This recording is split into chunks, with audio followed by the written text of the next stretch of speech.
All right, y'all, I just wanted to make like a little video talking and expressing how it feels like, you know, after you drop off your partner in a long distance relationship. Because for one, a lot of times when I post these videos, every time I post these videos, you know, when I put long distance in the title, they, you know, do fairly well. And maybe a lot of y'all have questions and y'all don't feel like commenting them or whatever the case may be. But long distance is interesting. I try not to overthink it. I try not to think about it too much. For me, it personally doesn't hit until like she actually gets home, or like this day goes by when I go home and I'm by myself and we're like back on the phone again and stuff like that. That's when it hits for me. Usually for her, it hits the day before she's about to leave, and it hits me a little bit, and I try to, like, you know, enjoy our time together a little bit more than any other day. Because what happens is, and that's what anything in life, you know, when she first comes, it's so exciting, it's so happy. She's been there for a little while, like a week. You kind of start getting used to each other, and you know, you don't really look at it as like, damn, she's leaving soon. You just like enjoying each other's company. You get comfortable, you get used to each other, and everything's fine. And then when it's time for her to leave, that's when those feelings come back, and it's like, oh, I gotta enjoy this time that we have together, etc., etc. There's so many pros and cons to long distance relationships. No, I never thought I'd be in a long distance relationship ever in my life. If you'd asked me 2 years ago, would I deal with somebody in another state, I would say absolutely not. But like I tell everybody all the time, sometimes you never know where your partner is in the world and what the reasons is for what you're dealing with. There's so many people out there that I tell them I'm in a long distance relationship, and the first thing they say is like, I would never do something like that ever in my life. You're freaking insane, like you're crazy, and so on and so forth. But I'm just a firm believer in, like, a person is meant for a person, and sometimes it lands up that that person is not where you live per se. It happens like that. People force things that they know they probably shouldn't be in, or be in situations they probably know they shouldn't be in. I feel like we're so aligned on the things that we enjoy. Sometimes dealing with the wrong people can make you feel as if the feelings that you have towards being in a relationship can make you like almost feel like it's wrong. Me and her are people who genuinely enjoy being around each other 24/7, being on the phone with each other, talking to each other, speaking to each other, etc., etc. And when you deal with somebody who may not like something like that, it can make you feel as if something's wrong with you, because you want to talk to them all the time, but they don't want to talk to you all the time. And then you find yourself changing who you are because you actually do want to talk to them all the time, and now you're trying to do things that they do. Now you're trying to go out and hang out with friends 24/7 because they're doing it, but you deep down inside don't really want to do something like that. Or you get yourself involved with a person who's a club person, and they're going to the club every weekend, and you're not a club person, but then you're like, I'm not going to keep on sitting in this house every weekend. So now you're changing who you are to become that person's person so y'all can work. And I just don't feel like it's genuine. Me and her both met each other in a time where we both wanted better for ourselves, and we wanted to, you know, love properly and love the way that we feel like love should be. People want to be loved how they want to be loved. Like, you know what I mean? Like, they want people to treat them how they treat other people. And the thing about Shakira is, it's like, she loves to talk to me. She loves to be on the phone with me. She feels like whoever her partner is, she should be involved in their day-to-day life, and I feel exactly the same way. So because of that, it works for us. Long distance doesn't work, in my opinion, if you're not talking to each other a lot. It's just something I feel like some people really don't get.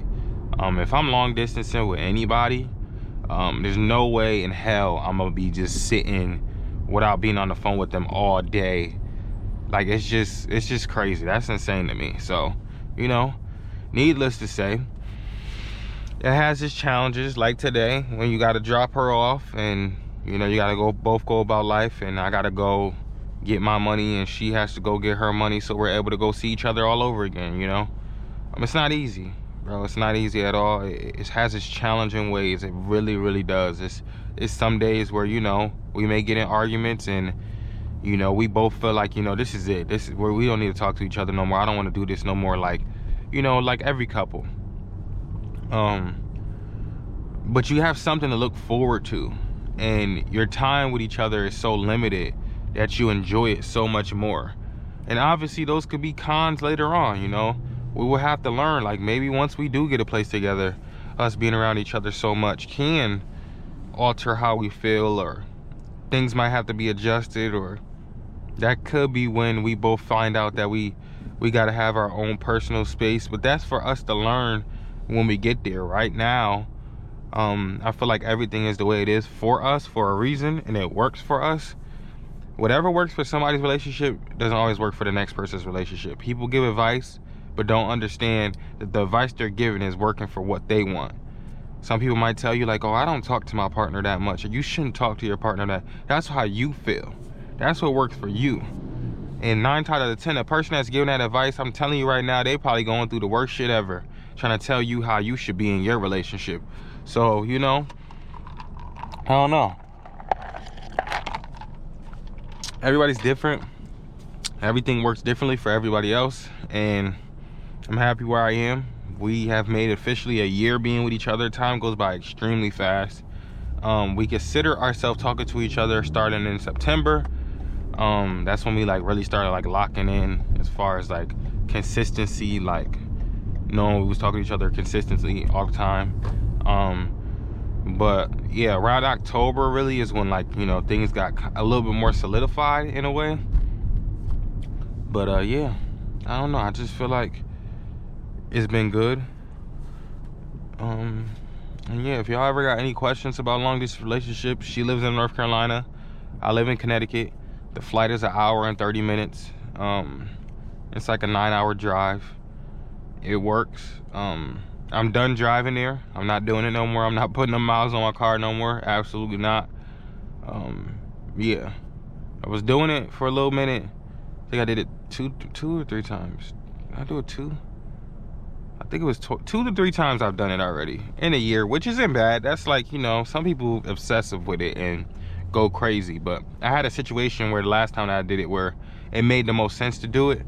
The circumstances, and having a car is very, very important wherever you're traveling to in a long distance relationship with your partner, because we do things like, you know, that's how you're able to see these videos. Like, we go out and go do stuff, and we need a car, and she doesn't have a car out there in North Carolina. So not having a car means that either she comes here a lot more, which is true, she does come here way more than I go over there, but also it just makes me have to like drive out there when I go there to bring the car, because getting a rental car is crazy expensive for the amount of times that I stay out there.